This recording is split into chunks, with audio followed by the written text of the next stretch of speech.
सियासी मैदान की हर बड़ी खबर से आगाह रहने के लिए हमारे चैनल आजाद सियासत को सब्सक्राइब करें और बेल आइकन को प्रेस करें। अस्सलाम वालेकुम, welcome to another episode of Azad digital. मैं सलमान दुरानी हूँ। आज हम बात करेंगे बांग्लादेश, इंडिया, पाकिस्तान का जो ट्रायंगल है उस पे कि पाकिस्तान और बांग्लादेश जो है वो करीब आते जा रहे हैं और इंडिया और बांग्लादेश के रिलेशंस जो हैं वो ख़राब होते जा रहे हैं। मेरे साथ जनरल ज़ाहिद महमूद साहब मौजूद हैं। जनरल साहब अस्सलाम वालेकुम।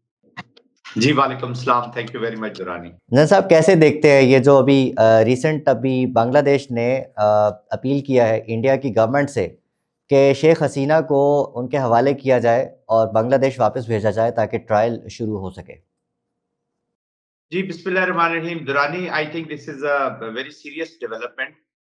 मेरे ख्याल में इंडियंस एक्सपेक्ट तो कर रहे थे कि there would be some development जो इस कॉन्टेक्स्ट में होगी, बट और उससे पहले इस तरह की डेवलपमेंट को रोकने के लिए उन्होंने पूरी अटेम्प्ट भी की कि इस तरह का कोई इवेंट ना हो जिससे एम्बेरसमेंट उठानी पड़े। देखिए, इंडिया एक रीजनल पावर के तौर पे अपने आप को पोर्ट्रे करता है, इंटरनेशनल पॉलिटिक्स में भी अपने आप को अपने मसल्स शो करने की कोशिश कर रहा है और अपने आप अपनी एक इम्पोर्टेंस जितवा रहा है और दुनिया को भी ये बता रहा है कि ये जो रीजन है इसके बीच का हेजमान जो हूँ वो मैं हूँ। तो अपना जिसने भी बिजनेस करना है साउथ एशिया में, उस तक उसने बिजनेस करना है थ्रू इंडिया।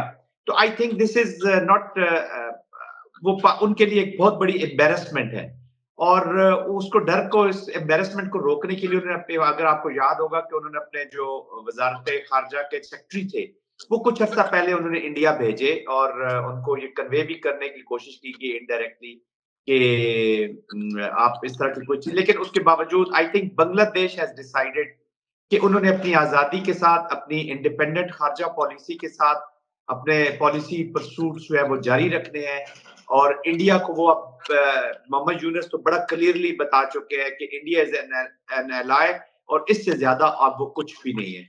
तो उनकी जो पपेट हुकूमत थी हसीना वाजिद की सूरत में, वो जो जब से खत्म हुई है, तो आई थिंक बांग्लादेश कि न सिर्फ लीडरशिप ने बल्कि बांग्लादेश की आवाम ने, देखिए हम ये भूल जाते हैं दुरानी, बात थोड़ी लंबी हो जाएगी लेकिन ये मैं बताना बहुत जरूरी समझूंगा कि यहाँ पे बात की जाती है Mohammad Yunus, as if doctor Mohammad Yunus जो है वो सारा लीड कर रहे थे बाहर बैठ के और उनकी कोई तहरीक, ये तहरीक देखिए स्टूडेंट्स ने शुरू की।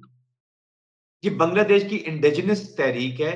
ये कोटा सिस्टम से शुरू होने वाली एक एडमिनिस्ट्रेटिव इश्यूज जहां पे हकूक मारे जा रहे थे और बांग्लादेश की अवाम ने ये फैसला किया कि उनकी जो हुकूमत है हसीना वाजिद की शक्ल में, वो उनके हकूक पर डाका डाल रही है, जुल्म का निजाम कायम हो रहा है, जेनोसाइड का निजाम कायम हो रहा है, सप्रेशन का निजाम कायम हो रहा है, जो अपोजिशन की आवाजें हैं उनको दबाया जा रहा है। तो उसको खत्म करने के लिए उनके लिए बहुत जरूरी था कि अवाम ने रिएक्ट किया है। तो उसके इंडिजिनस जो तहरीक चली है उसके नतीजे में ये चीजें सामने आई हैं, ये हुकूमत चेंज हुई है, रजीम चेंज हुई है और पपेट हसीना वाजिद जो है वो अपने ही मुल्क इंडिया वापस चली गई है।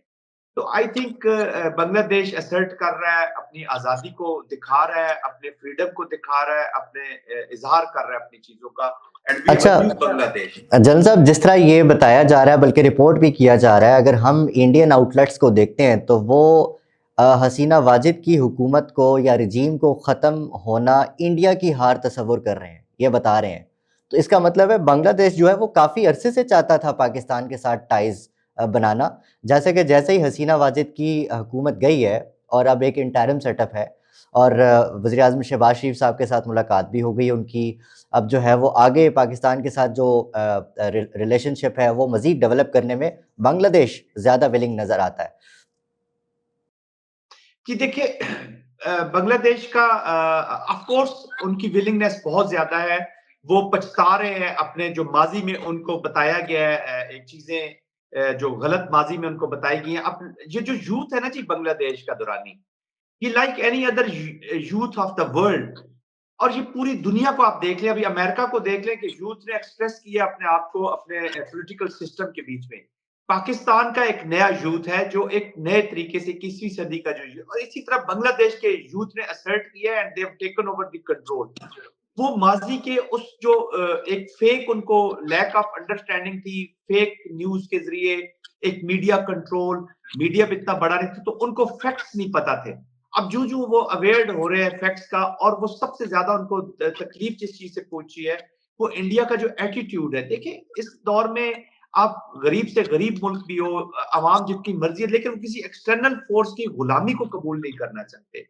और वो अपने माजी के समझ रहे हैं कि हमें जो पाकिस्तान के बारे में चीजें बताई गई हैं, या जो पाकिस्तान के बारे में हमारे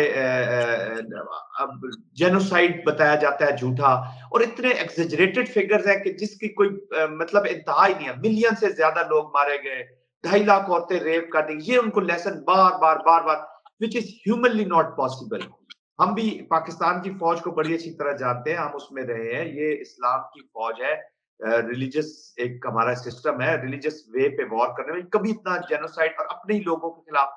तो ये वो प्रोपेगेंडा था जिसके साथ एसिमेट्रिक मोड में, काइनेटिक मोड में मुक्ति बानी को भी डाल दिया गया, फिर इंडियन आर्मी। तो ये अब वो अवेयर है बांग्लादेश के, उनको पता चल गया है कि ये झूठ पर मबनी था, और वो पछता रहे हैं उस चीज पे। पछता नहीं भी रहे तो कम से कम वो अब जो आ गया। देखिए पाकिस्तान में भी किसी ख्वाहिश नहीं है कि बांग्लादेश और पाकिस्तान एक हो जाए, दोबारा वैसा हो जाए। अभी वो एक आजाद मुल्क है, हमने हिस्ट्री में बहुत सा सफर कर लिया है। पाकिस्तान एक तवाना और चलता फिरता और आजाद इंडिपेंडेंट बांग्लादेश देखना चाहता है। उसकी आजादी वहीं पे रहकर इंडिपेंडेंट पॉलिसी जो वो पाकिस्तान को स्ट्रेंथन कर रही है यहाँ पर। राइट। जन साहब ये बताइएगा कि बांग्लादेश और पाकिस्तान वो क्या अपॉर्चुनिटीज़ हैं जो कि शेयर कर सकते हैं। दूसरा, अभी मैं कुछ देर पहले India.com नामी एक न्यूज़ आउटलेट है, उसकी परेशानी पढ़ रहा था।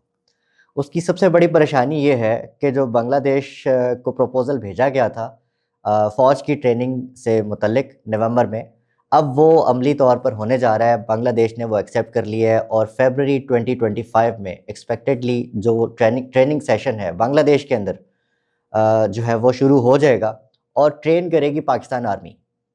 How do you see this? देखिए this is a very good development, but Pakistan को पूरा पैकेज करना होगा। People to people contact, government to government contact, military to military contact. जब हम मिलिट्री डोमेन में ट्रेनिंग और वो करते हैं तो हम उनकी कैपेसिटी बिल्डिंग करना चाहते हैं to defend their own motherland Bangladesh. हम उसको किसी के खिलाफ ये ट्रेनिंग नहीं है। अल्हम्दुलिल्लाह पाकिस्तान मिलिट्री जो है it is one of the best trained militaries of the world. और न सिर्फ बांग्लादेश बल्कि बहुत सी दुनिया, सऊदी अरेबिया को देख ले, कतर में देख ले, बहुत सी जगह है जहाँ पे यूनाइटेड नेशंस में देख ले, हमारे मिलिट्री ट्रेनर्स, मिलिट्री ऑब्जर्वर्स और मिलिट्री ग्रुप्स हमारे डिप्लॉयड हैं और वो मिलिट्री ट्रेनिंग दे रहे हैं। और ये जो वॉर ऑन टेररिज्म की खास तौर पे जो फ्यूचर का वॉर है, जो 5th जनरेशन वॉर है, हाइब्रिड एप्लीकेशन है, और ये जो use of non state actors which has become the policy of India. India भी जो अगली जितनी वॉर्स हैं वो प्रॉक्सी और स्टेट स्पॉन्सर्ड टेररिज्म के मिक्स की एप्लीकेशन करेगा पूरे रीजन में। पाकिस्तान तो उसका विक्टिम है वाया अफगानिस्तान, बांग्लादेश भी उसका विक्टिम रहा है। जितने छोटे मुल्क हैं, श्रीलंका देखें इंडियन कितनी बड़ी एक्शंस का विक्टिम रहा है। फिर इंडियन ट्रूप्स जब वहां पे डिप्लॉय हुए तो श्रीलंका में उनको इसीलिए नफरत की नजर से देखा जा रहा है। और आपने टामिल्स के, इनकी पॉलिटिकल लीडरशिप के जो खिलाफ एक्शन है वो माजी का एक हिस्सा है। हम सारे जानते हैं कि वो क्या हुआ है इनके साथ। राजीव गांधी वाला आप देख ले जो इंसिडेंट है, दैट इज। तो ये इनकी एक इनको ना एक आदत सी हो गई है दूसरे मुल्कों में इंटरफेयर। जब पाकिस्तान आर्मी उनको ट्रेन करेगी, मिलिट्री टू मिलिट्री ट्रेनिंग होगी, तो ऑफ कोर्स उनकी कैपेसिटी एनहांसमेंट के कॉन्टेक्स्ट में होगी, कैपेसिटी बिल्डिंग के कॉन्टेक्स्ट में होगी।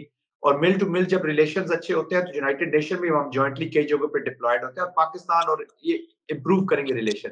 अभी वीजा की आसानियां पैदा की गई हैं, आने जाने, जब लोग मिलेंगे एक दूसरे में तो तब एक दूसरे से प्यार बढ़ेगा, असल में समझ आएगी। पहले तो इतनी रिस्ट्रिक्शंस हसीना वाजिद ने कर दी थी और उनके जहनों में ये डाल दिया गया कि पाकिस्तान एक उनका दुश्मन है। पाकिस्तान एक पुरअमन मुल्क है, पाकिस्तान की अफवाज पुरअमन है, हमारा न्यूक्लियर प्रोग्राम पुरअमन है। हम एक अच्छा फैलता फूलता तवाना बांग्लादेश देखना चाहते हैं, यही हर पाकिस्तानी की ख्वाहिश है और इससे ज्यादा कुछ। इसके अलावा जन साहब हम क्या अपॉर्चुनिटीज शेयर कर सकते हैं बांग्लादेश और पाकिस्तान ट्रेड में? हम इकोनॉमिक्स आप देख लें, इकोनॉमिक्स में हम बहुत सा ट्रेड कर सकते हैं। हम कॉटन की अपनी आप देख लें, उनकी भी अच्छी इंडस्ट्रीज है, हमारी भी इंडस्ट्रीज है। हम फूड सप्लाईज में बहुत काम कर सकते हैं। इंटरनल ट्रेड की हम जो है बायलैटरल ट्रेड जो है उसको हमने एक काफी बड़ी हद तक ले जाना होगा। फिर देखिए चाइना, बांग्लादेश, पाकिस्तान का कोऑपरेशन बहुत जबरदस्त हो सकता है। ये collaborations, cooperative, mutual benefit, mutual economic growth की सदी है जी। कोई मुल्क इस वक्त अकेला तरक्की नहीं कर सकता। तो हमारे बहुत है, मैन पावर हमारी ट्रेंड है, हमारे एक्सचेंज प्रोग्राम्स हो सकते हैं, हमारी एकेडेमिया एजुकेशन की फील्ड में हम एक दूसरे को बहुत सपोर्ट कर सकते हैं, इम्प्रूव कर सकते हैं। उनके यूथ यहाँ पे आ सकता है, they can come into Pakistani universities, cheap education, हमारे मेडिकल हेल्थ के जो इंस्टीट्यूट्स हैं उनका पूरा फायदा उठा सकते हैं, मिलिट्री टू मिलिट्री ट्रेनिंग कर सकते हैं। फिर हमारी जो सिविल सर्वेंट्स हैं इनका एक्सचेंज प्रोग्राम बहुत जरूरी है। तो तीनों लेवल पे government to government, government to business and business to business, इस ट्रेड को हमें जरूर बढ़ाना चाहिए। Right, hence, जन साहब and my audience, we can say कि पाकिस्तान बांग्लादेश के जो नए रिलेशनशिप 71 के बाद की बैड मेमोरी के बाद अगर दोबारा से ये रिवाइव हो रहे हैं तो ये खित्ते की जो पावर बैलेंस है उसमें एक न्यू इक्वेशन के तौर पर जो है वो उभर सकता है। मोदी ने अभी दिसंबर 16 को जो मैसेज भेजा तो उसने वॉर को ओन करना चाह के, जी 71 की जंग हमने जीती, तो बांग्लादेश के मिनिस्टर ने उसको रिबटल भेजा है। उसने कहा जी जो हमारी ये जो जंग थी, आजादी की जो भी कहते हैं, अभी कोई मसला नहीं है, वो उसको देख लें कि वो उसके बारे में उन्होंने जो रिमार्क्स दिए तो उन्होंने कहा जी कि अब इंडिया को हम अपना दोस्त नहीं समझते। और मोदी का ये जो ख्यालात है, ये मोदी के ख्यालात है, वो बांग्लादेश के, तो उन पे वाज़ेह हो चुका है कि हिंदुत्व माइंडसेट वाली ये जो मोदी लीडरशिप है, ये बांग्लादेश की कभी खैर ख्वाह नहीं हो सकती। और उनको अब एक्सट्रीडिशन जो है उन्होंने मांगी है, हसीना वाजिद को वापस लाने का जो बात की है, this is now very very important. और अगर आप हसीना वाजिद को वापस करते हैं तो ऑफ कोर्स ये बांग्लादेश की डिप्लोमेटिक जीत होगी और वो इसको लॉजिकल एंड तक पहुंचाएंगे। और नहीं करते तो डिनाई करेंगे वो बांग्लादेश को उनका जो राइट है, अपनी जो 2013 की ट्रीटी है। तो अब बांग्लादेश की न सिर्फ अवाम बल्कि उनकी लीडरशिप, उनकी गवर्नमेंट, एवरीबॉडी अंडरस्टैंड कि इंडिया महज उनको एक धोखे और फ्रेब के बीच में उसने रखा है। ऐसा ही है। जन साहब, आज के लिए इतना ही। हम इजाज़त चाहेंगे अपनी ऑडियंस से। आपका भी बहुत शुक्रिया, आपने हमें अपने बिजी स्केड्यूल से वक्त दिया। थैंक यू वेरी मच जन साहब। Thank you.